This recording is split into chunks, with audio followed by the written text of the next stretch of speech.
¿Y qué tal que Pedro no hubiese negado a Jesús? Hoy salí de la iglesia con una inquietud, con una pregunta que he estado analizando. Hoy hablamos de la negación de Pedro y yo me preguntaba qué pasaría si Pedro no hubiese negado a Jesús. ¿Qué hubiese pasado si Pedro no hubiese negado a Jesús? Y ese momento en que Jesús estaba ya en el concilio, cuando lo acusaban, cuando lo señalaban, y dice la Biblia que Pedro estaba en los alrededores y los que lo vieron decían: este como que es Galileo, este como que andaba con él, tú eres uno de ellos. Y Pedro lo negó 3 veces.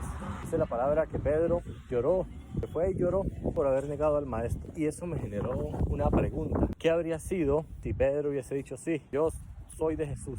Si Pedro hubiese dicho sí, yo era uno de ellos. Y así como le dije al maestro, estoy dispuesto a ir hasta la muerte con él. La historia hubiese sido diferente, pero no tan buena. Pedro seguramente hubiese ido a la muerte y nos hubiésemos perdido de aquel gran discurso de Pedro en el día de Pentecostés. Aquel gran discurso de Pedro que convirtió a más de 3.000 personas a los caminos de Dios, a los caminos de Cristo. Nos hubiésemos perdido de todas sus enseñanzas. Se hubiese perdido el propósito de Dios con Pedro, con Cefas. No tuviésemos todas las enseñanzas de las cartas de Pedro. No tuviésemos el líder principal de la iglesia. Es decir, el propósito de Dios con Pedro era uno y se cumplió tal. La negación de Pedro tenía que ser así, porque de lo contrario se hubiese perdido el propósito que Dios tenía con él.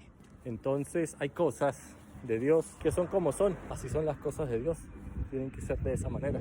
Cuando Dios pone un propósito en una persona, lo va a cumplir. Y tenía que pasar esto en Pedro. Entonces, nosotros vemos la negación de Pedro como, sí, el miedo. Pedro tuvo miedo de morir. Pedro tuvo miedo de ser sacrificado como el maestro. Pero tenía que ser así. Pedro no podía morir. Él tenía que mantenerse vivo. Jesús y Dios vieron en Pedro su temperamento. Era lo que necesitaban en un líder que iba a llevar las riendas del cristianismo. Entonces, no fue por mera casualidad, por mera coincidencia, no fue solo por miedo que Pedro negó a Jesús. Había un propósito y él tenía que mantenerse vivo. Él tenía que salir de ahí, de ese concilio, vivo. Pero él también tenía que estar ahí en ese concilio para dar testimonio de lo que estaba pasando, para que se demostrara que el maestro había sido juzgado injustamente.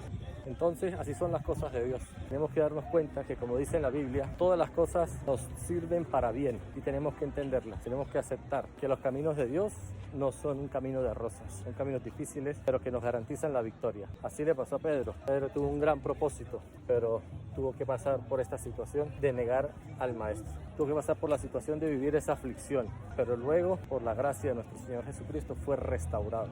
Cuando él mismo le preguntó 3 veces por las 3 negaciones